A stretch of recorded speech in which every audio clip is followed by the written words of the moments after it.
Pour la lutte anticoloniale. Il se trouve que notre lutte en tant que Palestiniens et la lutte pour le peuple palestinien est une lutte anticoloniale. Qu'en est-il quand une colonie de peuplement comme cela s'est produit en Palestine, où autoproclamé État sioniste, bénéficiant à ses premières heures de la complicité des puissances occidentales qui se sont empressées de reconnaître sa légitimité et de lui laisser tuer et piller et exproprier les Palestiniens de leurs terres, les transformant en réfugiés ou en étrangers sur leur propre terre.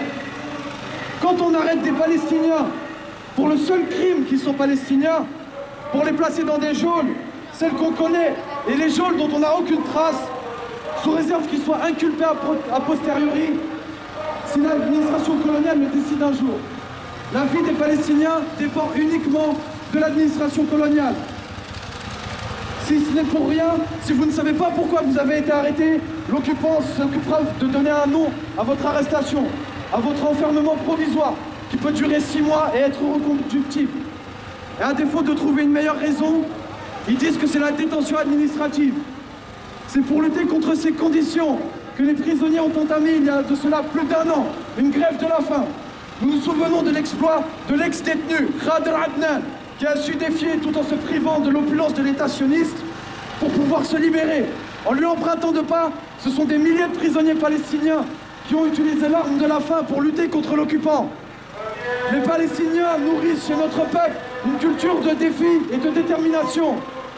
Et aujourd'hui, le mouvement des prisonniers et la victoire que nous avons connue à Gaza a redonné espoir au peuple palestinien et a fait augmenter le nombre de mobilisations. La résistance populaire reprend dans les rues.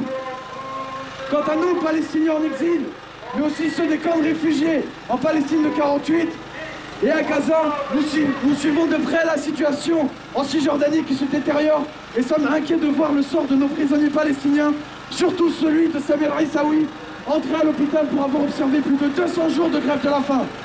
Nous appelons ainsi au comité et au mouvement de solidarité acquis à la cause des prisonniers à rester mobilisés de façon à honorer les revendications des prisonniers palestiniens. Merci.